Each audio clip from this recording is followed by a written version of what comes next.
Good morning, accountants and managers. So ngayon, ipapagpatuloy natin yung discussion natin sa accounting cycle.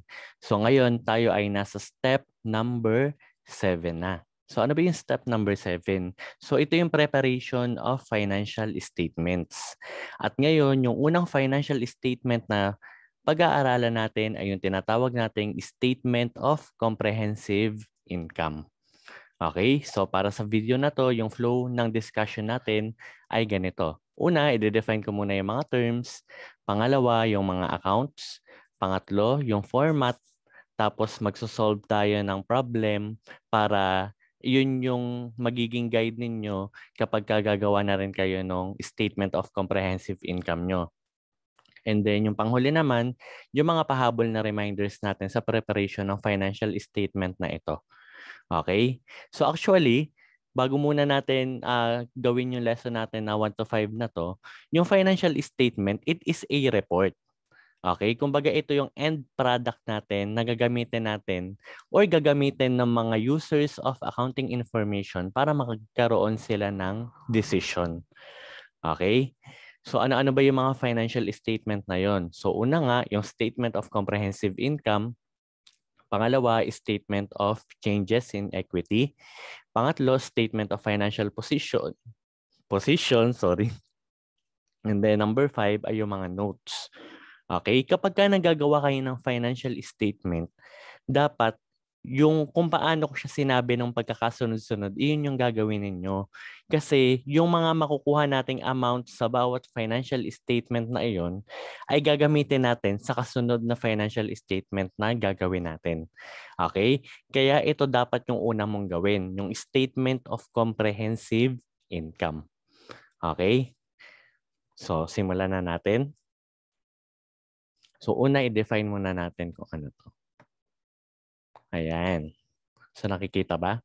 So, una muna, i-define natin. Statement of Comprehensive Income is a financial statement that presents the success or failure of business operations of a company for a given period in terms of profitability. Okay?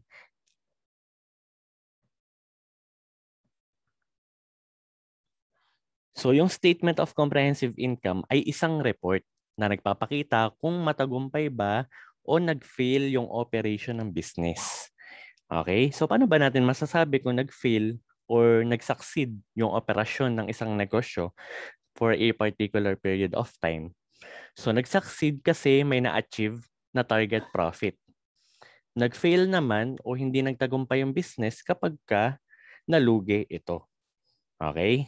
So dito nalalaman natin kung tumubo ba o hindi yung isang business.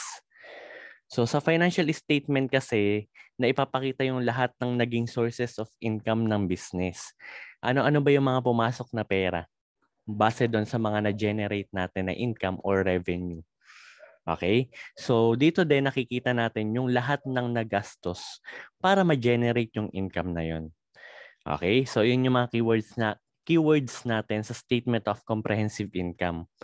Lahat ng kinita at lahat ng nagastos. Okay? Revenues and expenses. Okay? So sa financial statement na to, matutulungan natin yung mga users of accounting information, halimbawa yung mga managers, on how they are going to manage the business. Okay? So iyon yung silbi ng Statement of Comprehensive Income. Okay?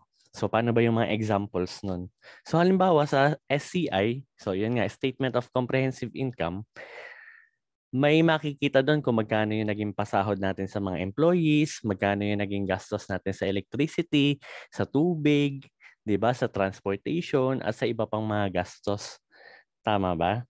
So, yun.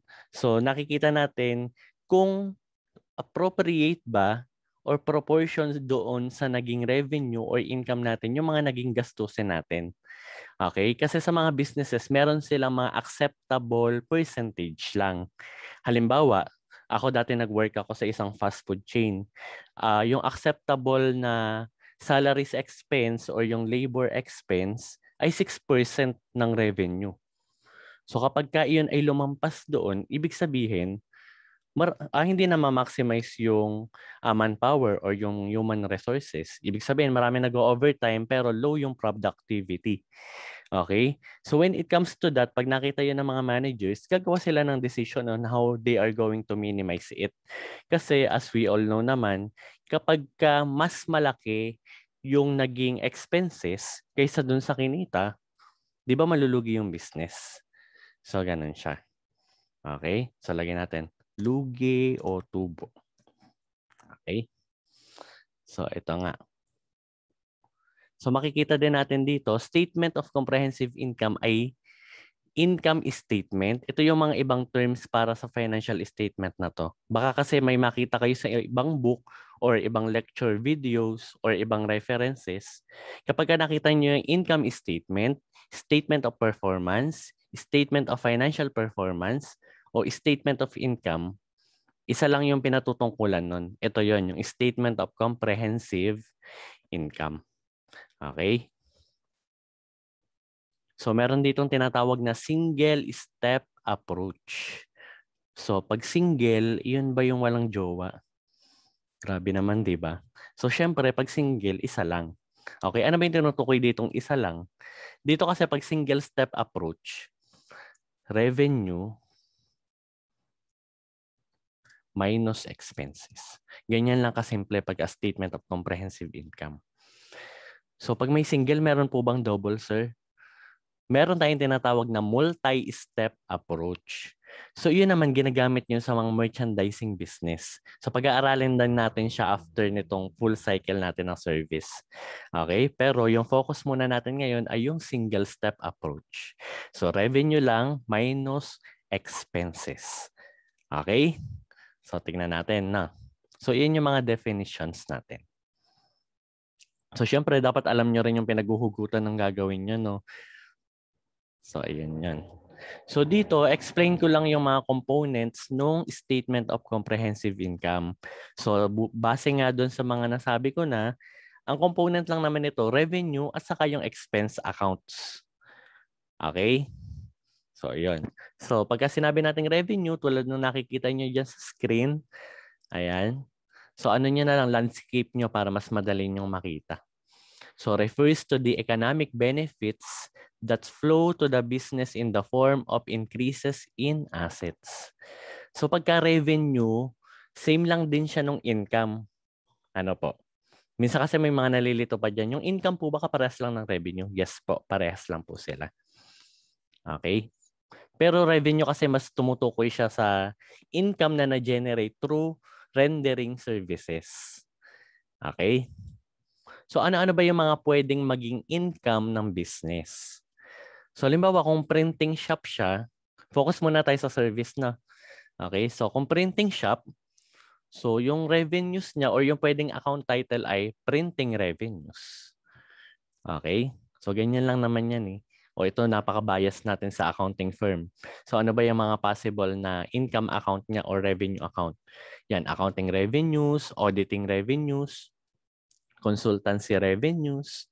So, iyan kasi yung mga services na pina-perform ng isang accounting firm. So, halimbawa naman, kung laundry shop yung business, yan, laundry revenues. 'Di ba? Parang apelyido yung revenues tapos dinedescribe lang kung anong klaseng business yung pina-perform. Tapos, kung repair shop naman, repair revenues. Okay, so marami pang iba't ibang klaseng service businesses. So, sabihin nyo lang kung ano yung, kumbaga yung nature ng business and then dugtungan nyo lang ng revenue. Iyon yung possible na income account niya or revenue account. Okay, so marami pa yan. Iyan lang yung mga examples. Next naman natin ay yung expense. So ito yung pangalawang component ng Statement of Comprehensive Income. So kapag sinabi nating expense, so basahin ko lang, no, pertains to a decrease, kabawasan, in economic benefits of the business due to a reduction in assets or addition to liabilities resulting from the business operations. So syempre para makapag-generate tayo ng income, kailangan natin gumastos. 'Di ba? Di ba yun yung nasa matching principle? For every revenue or income generated, there must be an appropriate or matched na expense dito. Okay? So ano-ano ba yung mga example ng mga expense accounts? So ito yung mga common example pero actually sobrang dami niya. Okay? Sobrang dami pa niya. So lalagay ko lang or i-explain yung mga common. Okay? Yung mga common yung laging nakikita. Okay, so number 1 natin, yung salaries or wages expense. Okay, so includes all payments as a result of employee-employer relationship. In short, sahod. Okay, so gastos yun, di ba? So meron tayong mga empleyado na binigyan natin ng sahod dahil nag-produce sila ng product o kaya man ay nag-render sila ng services. So yun lang yun, no? So balikan mo na lang din yung mga discussion natin dito sa mga accounts na nasa channel na to. So next natin, utilities expense. So yun nga yung mga gastos natin sa electricity, sa tubig, sa telecommunication, sa internet. So yun, very generic. Pero sa ibang mga problem na may encounter mo, pwedeng nagkakahiwa-hiwalay sila. Nakalagay electricity expense, water expense. Okay? Pero kung generic lang naman, utilities expense yung gagamitin mo. Okay? Next naman natin, 3 taxes and license. Ano ba yun? Taxes and licenses expense. Di ba? Parang tongue twister tong account na to. So, cost to register the business, the right to operate, and to settle taxes. Okay, yung mga binabayaran sa munisipyo na business permit, di ba? Yung mga, ano pa ba, sanitary permit, fire permit, ayan, yung mga, yung sa sedula, di ba? Community tax certificates at marami pang ibang papers para makapag-operate yung business. Diyan natin siya ilalagay sa account na yan. Sa 4 naman, yung supplies expense, ito yung mga nagamit na supplies for a particular accounting period. So, yun yung mga used supplies. Okay? So, next naman natin, number 5, doubtful accounts expense. So, yan yung mga utang na ipinagpasalangit na lang natin. 'Di ba? So, napag-aralan natin yan doon sa adjusting entries, 'di ba? Okay? So, yung mga kaduda-duda na at sinukuan na natin na hindi na talaga magbabayad ng utang, consider na lang natin siya as expense. So, ayun yan. So, next naman natin, yan yung depreciation expense. So, refers to the allocated portion of the cost of property, plant, and equipment charged to the expense in the accounting period. Okay? So, yan yung halaga ng pagkalaspag or pagbaba ng value ng isang particular asset. So, kino-consider natin din siya na gastos or expense. So sa number 7 naman, iyan yung rent expense kapag ka nagre-renta yung isang business. So pwedeng space yung nirerentahan, yung location, o kaya man pwedeng nag-rent ng equipment or nag-rent ng kung ano pa mang asset. So rent expense. So sa number 8 naman, miscellaneous expense. Yan, kapag ka hindi mo, halimbawa sa mga problem, hindi mo siya maklasify kung saan siya dito, miscellaneous expense. Ito yung mga bihira lang na mangyaring gastos. Ayun. O kaya man, wala siyang classification doon sa mga expense accounts base sa given sa problem. Okay? So, ayan na. So, short review lang yan ng mga accounts. So, ito din yung makikita mo sa Statement of Comprehensive Income. Okay? Yung mga accounts na ito. So, mamaya gagawa tayo nun para mas lalo mo siyang maintindihan. Okay? So far, may question ba? Yan. So, wala naman. Kasi wala naman talaga akong kausap. So, i-comment mo na lang kapag meron kang question. So, kakatakot naman kung may sumagot bigla, di ba? So, ito yung format ng Statement of Comprehensive Income. So, dalawa yung bibigay ko sa yung example. So, tingnan mong mabuti. So, una, ito yung bonggang example. Ayan. Yung andaming laman, ang daming revenues, ang daming expense. So, ganyan lang gagawin mo. Una, itong heading. So, lalagay mo lang yung pangalan ng company, pagkatapos yung pangalan ng financial statement, which is yung Statement of Comprehensive Income, Tapos for the year ended December 31, 2019. Itong for the year ended na to, napaka-importante nito. Kaya i-take note mo siyang mabuti. Kapag nire-report natin yung income ng business, dapat nakalagay dito for the year ended. Okay? Or for the period ended. Or pwede rin for the month ended. Depende kung ano yung nag-end na accounting period. Okay? Pero mahalaga ganyan. For the blank ended. Okay po. So bakit ba ganyan? Ibig sabihin kasi nito, yung mga accounts na nakikita mo dito sa Statement of Comprehensive Income, ang tawag natin dito ay, so ito tatype ko para ma-take note mo, ay nominal or temporary accounts. So ibig sabihin, yung mga accounts na to, hindi sila pang matagalan. Pang sandali, pang ano lang sila, pang isang buwan or pang isang taon.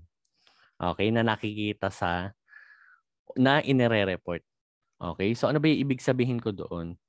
Tong revenue kasi, kapag ka revenue mo siya for that particular period or halimbawa for that particular year, revenue mo lang siya para sa taon na yun or para sa period na yun.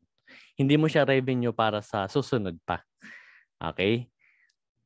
Hindi na siya na i-carry over or itina-transfer sa susunod na accounting period. Hanggang dun lang siya kung saan o kailan mo siya na-generate. Okay? Uulitin ko yung revenue mo, o isama na rin natin yung expense. Yung revenue mo at saka yung expense ay revenue mo lang or kinita mo lang or nagastos mo lang doon sa particular period kung kailan mo lang siya talaga kinita at nagastos. Hindi na siya itina-transfer or ikine-carry over sa susunod na accounting period. Okay? So, tandaan mong mabuti yon. So, yun yung reason kung bakit for the period ended yung reporting niya. Okay po? So, ganyan lang naman yung format. Marami kang format na makikita sa ibang reference book or sa ibang video or sa ibang references mo. Pero, ayan, pwede mo itong sundin. Halimbawa, dito muna tayo sa portion ng revenue. So, kung maraming revenue na generate yung business para sa isang accounting period, ganyan mo lang siya i-organize. Una, kung ano yung main revenue niya. Halimbawa, accounting firm siya. So, syempre, accounting revenues yung kanyang main source of income. So, yun din yung may pinakamalaki. Tapos, kung meron pa siyang other sources of income, enumerate mo lang siya dito. Ayan, kumikita siya sa, through interest, ayan, through dividends, rent income, meron din siyang pinaparentahan. Tapos, gain on sale of asset, yan, kung meron siyang naibentang property or asset. Yan yung kinita niya.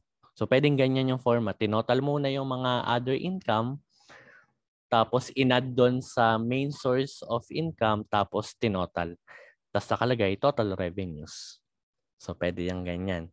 Actually, sundan mo lang or screenshot mo to, tapos i-save mo sa utak mo. Ganyan lang yung format niya. Okay? Tapos, expenses naman, ayan. Enumerate mo lang lahat ng naging expenses. Tapos kung magkano yung amount and then i-total mo siya. Yung miscellaneous, lagi siyang huli. O kaya man, kung ano yung pagkakasunod-sunod nila dun sa chart of accounts, pwede din iyon. Okay? O kaya man yung iba, pinagsusunod-sunod nila sa pinakamalaking naging expense hanggang doon sa pinakamababa. Pero laging huli yung miscellaneous. Okay? Pwede rin yung ganon. So, depende na lang kung ano sasabihin ng teacher nyo. Pero sa mga estudyante ko, sundin nyo lang kung ano yung pagkakasunod-sunod nila sa chart of accounts. Okay? Tapos magkano yung amount. Total mo siya. Ang formula natin dito ay revenue, tulad nga na sinabi ko sa inyo kanina, minus expenses. Ayan. So, total revenues, ima-minus mo sa naging total expenses, 138,310.09. Pag mas malaki yung revenue kaysa dun sa expense, syempre, lalagay natin net income. Okay? Kapag mas malaki naman yung naging expense kumpara doon sa revenue, ang ilalagay nyo naman ay net loss. Okay? Pagka net loss, huwag mo na lalagyan ng negative tong amount na to. Kasi understood na na negative yun dahil naka-indicate na net loss. Okay?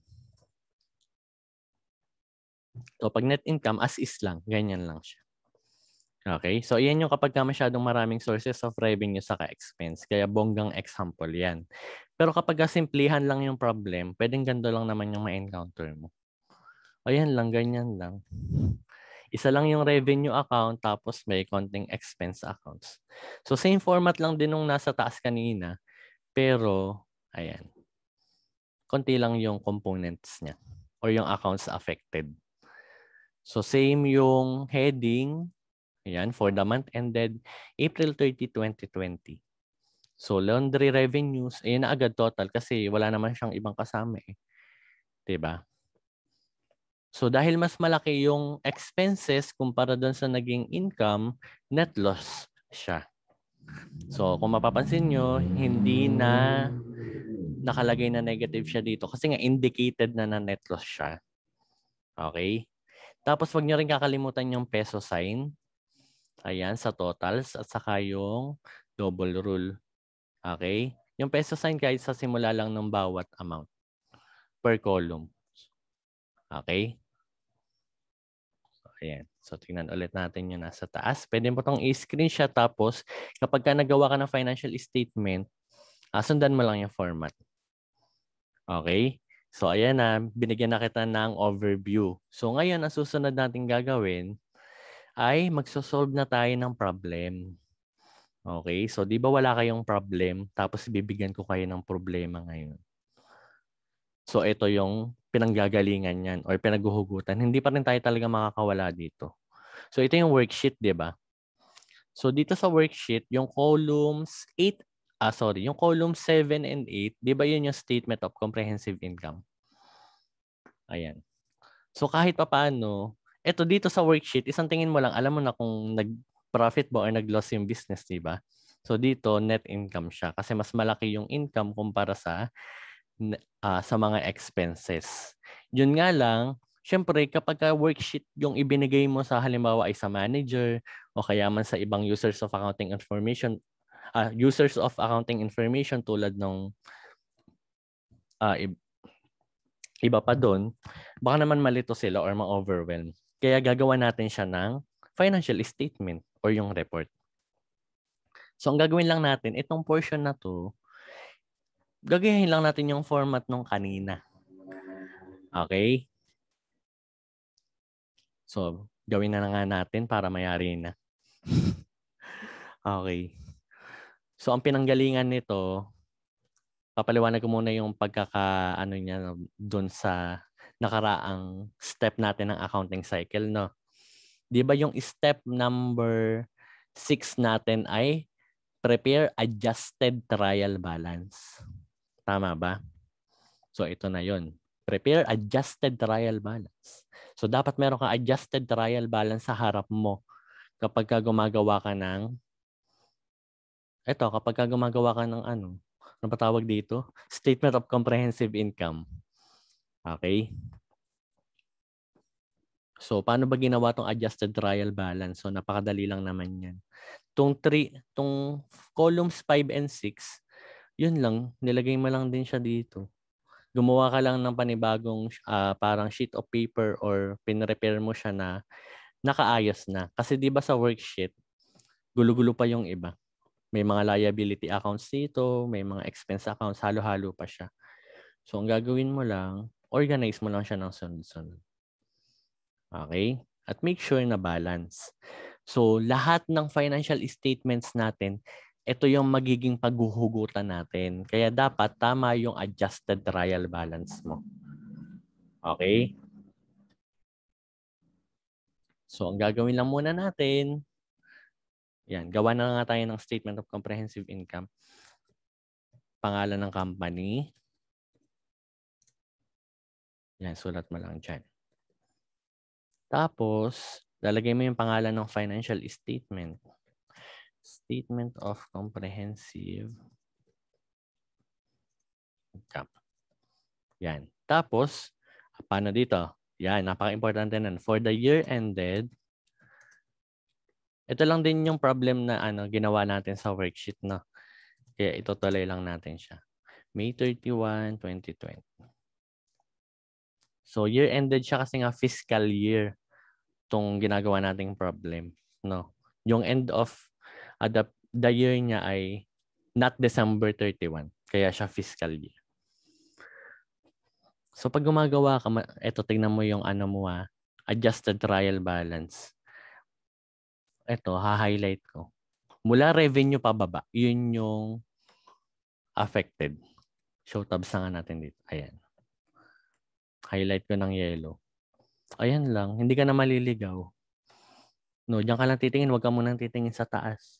Okay? Gawin mo lang, copy-paste mo lang siya. So, syempre ako, tatype ko na lang siya. Pero kayo, syempre, susulat nyo siya. So, 6,550,000. Ayan. Survey revenues. So, isa lang naman yung revenue account eh. So, ayan lang siya. So, tapos, enumerate mo yung mga expenses. So, ano ba yun? Ayan lang, sunod-sunod lang siya. Sabihin naman ng iba, sir, ang dami niyo naman pong sinabi kanina, ganyan lang po pala. So, syempre, kailangan alam niyo rin yung mga behind the scene. Bakit ganun? So, kasi nga madali lang naman siyang i-explain na ganito lang yung gagawin, sundin mo lang yung format, pero syempre, dapat alam niyo rin kung bakit. Diba? Papaliwanag pa eh. Pabarangay, baka may magpabarangay sa akin dyan. Wait lang. Ayan. Sundin lang natin. Utilities expense. Ayan. Tapos, advertising expense. Ayan. Sunod-sunodin nyo lang siya. Haba naman ng mga accounts. Engineering, supplies, expense. Ano pa? Depreciation expense. Depreciation expense.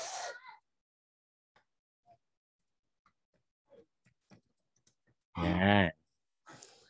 Tapos, interest expense. Expense. Tapos, miscellaneous. Huwag magkakamali sa spelling ng miscellaneous. Yan. Expense. Yan. Pagka nailagay nyo na yung mga accounts, susunod naman natin yung mga amounts. So, dapat ito pantay-pantay na. Ayan. Sunod-sunod to dapat. Okay? Yan. Tapos, lalagay na natin yung mga amounts. So, 3,410,000. So, dapat kapag nagagawa kayo ng financial statement, walang bura. Kasi syempre, report to, di ba? So, dapat credible siya. Ibig sabihin kasi kapag may bura, parang pag may bura, tapos source mo siya ng information, tapos kailangan mong mag-decision base dun sa information na yun, parang it affects credibility. No, kaya dapat wala siyang bura. Okay? Saka dapat maayos yung sulat nyo, no? Yan. Pwede nyo itong gawin sa journal para meron na siyang guhit-guhit. Pero pwede naman siya sa yellow paper o kaya man sa kahit anong klaseng papel. Pero mas maganda kasi siya sa journal dahil nga may mga lines na siya. Ayan. Tapos niyan, ito total natin itong lahat ng expense natin. So ako dito, ifo-formula ko na lang siya. Pero kayo syempre, gagamitin nyo yung inyong best friend na calculator. So yung total niya, 5,400,000. Okay? So net income ba siya or net loss? So nakikita nyo, mas malaki yung revenue kumpara doon sa total expenses, kaya net income. Yan. Pwede nyo ring isulat dito profit. Na, parehas lang naman siya ng ibig sabihin. Ayan. So ima-minus natin yung revenue minus expense. So dito, ifo-formula ko na lang siya, pero sa inyo, gamitin nyo yung inyong calculator. Ay sorry, minus pala. Ba't ba inad? Di ba? Tama na. So, minus, ba yan?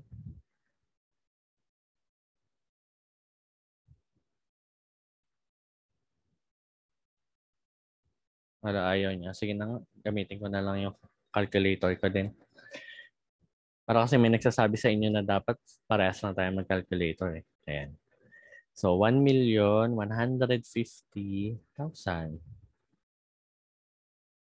Ayan. So, yun na. Tapos na yung statement of comprehensive income natin. So, ang importante lang dyan, uulitin ko itong for the year ended na nakalagay. Saka yung mismong buong heading na yan, dapat kompleto siya. Ayan. Tapos yung presentation ng information. So tulad nito, nakahiwalay mo na lahat ng total expense bago naka-total. Okay? Tapos, ito, yung nakalagay ditong net income, importante yan. Or net loss kung sakali mang lugi. Yung peso sign sa bawat simula ng column. Okay? Pero pwede nyo naman lagyan ng peso sign lahat. No, kung gusto nyo. Pero syempre, parang ang gulo-gulo pag ang daming masyadong nakalagay. Kaya sapat na yung kung ano lang yung amount per column. Tapos magkakalimutan yung double rule, peso sign sa net income. Okay? Kung titignan nyo dun sa worksheet natin, babalikan ko yung 1,150,000 na to, di ba yun din yung nakalagay dito? Ayan o. Ayan. So kapag may worksheet kayo, mabavalidate nyo kung tama ba o mali yung naging sagot nyo dito kung parehas ng net income na nakalagay. Pag hindi yan parehas, mali yung gawa mo. Kaya dapat i-check mo siya. Importante na i-check mo tong gawa mo na to kasi yung nakuha nating net income dito, gagamitin natin siya sa susunod nating financial statement which is yung statement of changes in equity. Kapag mali na ito, mali na yung ma-carry over natin na amount para doon. Okay? Kaya magkakamali-mali na rin tayo hanggang sa statement of financial position. Okay? Kaya dapat make sure na tama yung amount mo dito. So, tignan mo lang to. Dapat parehas siya ng amount. Okay? So, yun lang, no? So, meron ka bang question? So, lagay mo lang dyan sa ating comment section. So, sasagutin naman natin yan pagka maayos yung pagkakatanong mo, naintindihan ko, saka kung alam ko yung sagot. Okay? So, yun lang. At next video na tayo, yung sa statement of changes in equity. Okay po? So, sana marami kang natutunan. Goodbye, accountants and managers.